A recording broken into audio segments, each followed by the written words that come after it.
Hey guys, and welcome back to another episode of Earthen's Den. And in this episode, I want to talk to you guys about dating, especially as a woman, and I'm going to give it to you from a woman's perspective. Now, I know a lot of people are in a space where they're like, you know what, I'm just going to focus on myself. Maybe you had some bad experiences, but I want to try to change the trajectory in regards to this, because something that I didn't recognize and it hit me today was that when it comes to friendships and just like life and, meeting people and connection, we need that. So I know a lot of people are walking around like, oh, I don't need nobody. I can honestly say I was that person. And I realized that not only do you need somebody, right? Like, first of all, you need God. So you kind of need somebody, either way you slice it or dice it. But connections and community makes things a whole lot better. Like, it makes it better. Partnerships, some things that it just like when you have people around you who can support the vision or support whatever it is that you're doing, it just makes it 10 times better. Now, I personally do a lot of things on my own, and I know for myself, I'm definitely self-reliant and self-sufficient. So I say that because I had already explored my independence, and I already know what it's like to be independent, and I'm still independent, right? And I'm interdependent when I come in relationships, right? I'm able to delegate, and we're able to collaborate in a way that's a little bit more harmonic versus, me kind of coming into the space and dominating, right? Which I still do, because sometimes I like things to be a certain way. But overall, I believe that it's important to assess your weaknesses in regards to partnerships. So I don't even think I'm going to title this dating, just because I don't want us to focus solely on dating. But I want to share this with you because I believe that I think it's in Ephesians, and I'm not exactly sure because I'm not like the best, but like God talks about two people walking together because they get a greater return on their labor, right? Now, I believe in solo seasons. I've had plenty of those. I've always pretty much been a loner. And I think even in my space, like even when I'm in relationships and partnerships, I'm still an individual. You know what I mean? And I've always maintained that aspect of myself, and I've always had my own life, right? So I can honestly say for me, I've already done that, and I get it, right? But I know for a lot of people, sometimes it is that you may be looking for something, and that's why you're going to relationship. But I want to speak to people who understand the importance of connection, right? And like you get it, and like in regards to partnership and just collaboration, because I think today's society, everybody's kind of like so cold-hearted, and everybody is kind of in a space where they're just like, if you're going to relationship, then you're looking for something. I think that there's something said about not being able to sit by yourself. Like, I do think that there's something said about not being strong in who you are, and not being an individual, and not standing in your own space, right?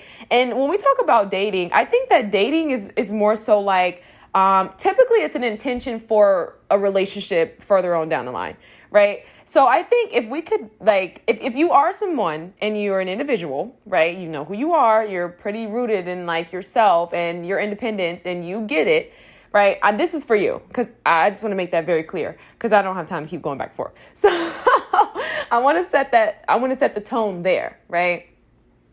So moving forward, you guys, life is about relationships. And when I talk about relationships, it's not always romantic relationships. But life is about relationships. It's about learning, right?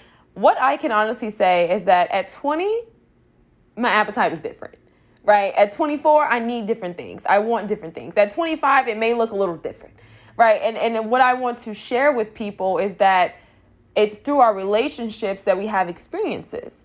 And so if we're not connecting on that level because everybody's like so got this guard up and feeling like everybody's out to get them, right? Then this is kind of like a breakdown, right? Sorry, I had to take some tea. I believe that God put us in relationships with one another to grow and to learn. And I shared this piece of information that I had learned, or, someone shared with me, that life is about seasons, right? And there are people who come into our lives for seasons for us to share certain things with. And so what happens if we don't step into that space and we don't allow the seasons to change and allow these experiences to happen, we kind of stay the same a little bit. And you don't recognize what it is that you need and what it is that you want for yourself and for your life. That person who may be in your life may actually introduce you to something that you never even knew existed, right? And when I say introduce you, I mean like maybe you wanted to try this particular thing, and then this person was in that particular space, right? So it's not always a matter of resourcefulness. It's not always a matter of what can a person teach you or what can you get out of the relationship. I just think that if you go into things with a little bit more of a pure intent, then you just, you know what I mean? Like, it just looks a lot different. Now, I will speak to this too, because I know a lot of people, there's conversation around like intentional dating and purposeful dating. I think that those are conversations that should be had very early on. But I think overall, like, influence matters. Okay. So you definitely want to make sure you're mindful of the relationships that you do have. Influence does matter. I know that there's definitely a lot of, noise around platonic relationships in regards to men and women. And I just, like I said, I just think as you get older and you just realize that, and like I said, too, I want you guys to go back and like play it again to make sure you're in a space to kind of like receive what it is that I'm saying. Because if not, then it's going to be like, no, right? I'm just saying it depends on whatever it is you're trying to do in your life. But you're going to reach a point in life where you're going to have to collaborate with others, and you're going to need some level of partnership to carry out whatever it is that you may need to carry out for your life, or, whatever it is that you may need to carry out for that season. And you just want to make sure that you're in a space where you can receive that, you know what I mean? And you're not being so cynical in regards to it. And I can honestly say, when people leave you, like, be thankful for that. Be thankful for that, and just understand that maybe the season is up. Maybe they will return. You don't know, but seek the lessons. You know what I mean? Seek the lessons. Seek to learn. What can I do differently? Where, mentally, where was I at? What was I looking for? What space was I in? What did I have? Like, you know what I mean? Like, really take the time to assess instead of blaming everyone. And just because the reason I'm saying this, you guys, is because at the end of the day, we are created to be connected, right? Like, that's just period. Like, even if it's not in a romantic relationship, you are connected to family. You're connected to friends. If you watch documentaries where people who are in correctional facilities have been in isolation rooms for months on end, like, that's just not the way in which we were created. God did not create us to be that way. So I'm not saying that you have to be in a dating relationship, but even if it's church and community, like, you need to be able to share the space with other people, because that is how we grow. That is how we learn. And it's those experiences that matter. And I think at the end of the road, I can honestly say too, for a lot of people, and this is what I would recommend for so many, is to spend your 20s figuring out what it is that you want to do. So that's going to be a little bit more exploratory, but allow yourself to, you can still pray over certain experiences. Like, you don't have to just go with everything that comes your way, right? But you definitely want to make sure you are, you're prayerful, you prayed up, you're discerning before you get into, new activities and things like that. But in order to find the things that you want to do, you have to seek it. You know what I mean? Like, you really have to seek it. Like, I do believe that God has a plan for us, but if you're just sitting in the house all day and you're just like watching television, I don't know. Like, I mean, he could totally put a commercial on there or something that, you know what I mean? But I just think that overall, it's like, you have to seek it, and you have to be obedient, you know what I mean, to the things that are coming into your life. And I think another thing too is, if we would set some boundaries and have a little bit more self-respect for ourselves, we wouldn't necessarily be in situations where our hearts are being hardened, if we're being honest. You know what I mean? We wouldn't be in situations where we're feeling bitter or angry or resentful. We wouldn't find ourselves in situations where we're getting the short end of the stick, or we're in situations that are parasitic. So I think the more that you indulge in type of experiences and relationships, you can gain that for yourself to see what it is that you want, what it is you don't want. And, those solo seasons are for you to definitely set some clear boundaries about, like, okay, hey,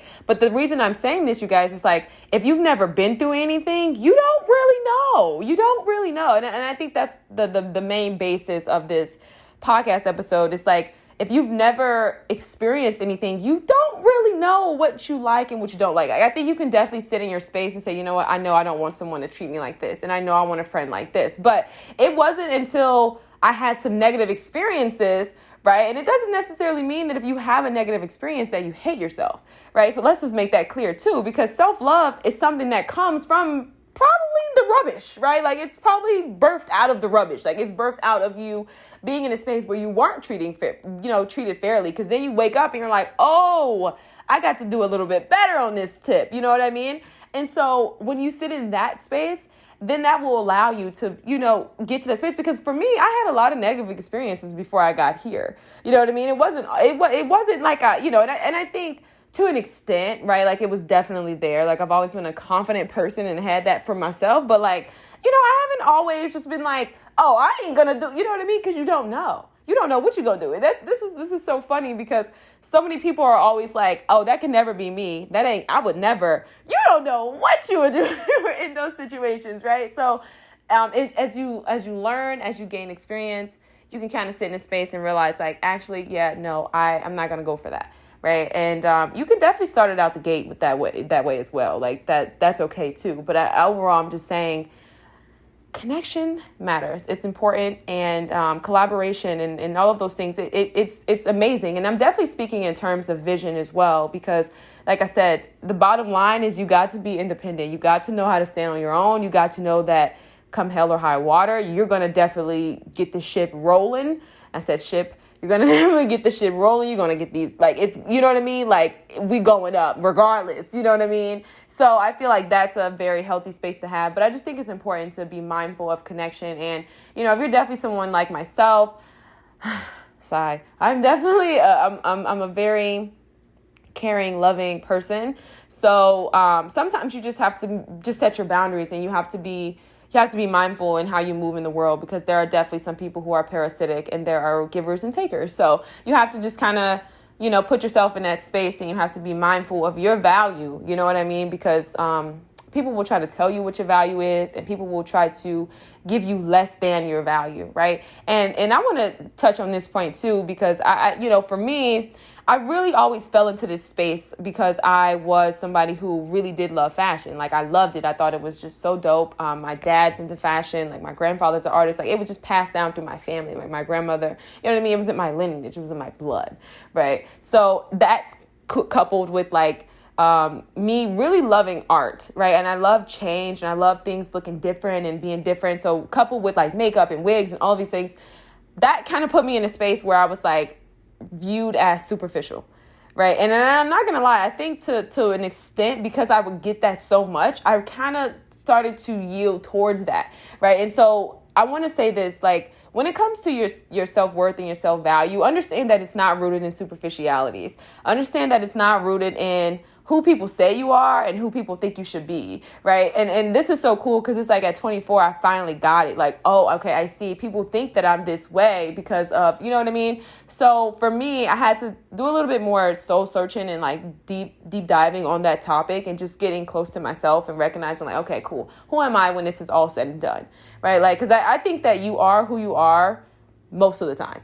You know what I mean? Like, that's pretty much who you are. And so for me, I was aware that, okay, yeah, I'm actually not like that girl all the time. Like, I'm not all dolled up, and you know what I mean? Like, even though, I'll be done up, you know what I mean? That's not me. You know what I mean? And so I think a lot of times, unfortunately, perception matters. So I think that can kind of, you know what I mean? That can fiddle with some things. But I think if you're mindful and you're cognizant of that, then you can, I'm not saying you have to adjust or change who you are, but I'm just saying, just know who you are. You know what I mean? Like, just know who you are out here, because people will try to tell you that, and when you don't know, it just puts you in such in a different position, so know who you are, know what you're about, you know what I mean? First and foremost. And, it's okay to learn. It's okay to learn. It's okay to grow. And you'll get to a point where you will realize, like, actually, I don't want to be treated like this. You know what I mean? And I'm definitely going to get in the subscription service, and we're going to talk about boundaries. We're going to talk about a whole lot more stuff for the ladies, because y'all know I love y'all. And, if guys are definitely interested in the subscription service, like, you guys are more than welcome to come over to the Den. But I'm going to go ahead and wrap up this podcast episode. And I hope everybody has a great day. If you're streaming, know that you're chosen, know that you're loved, know that you're worthy, and make the most of today.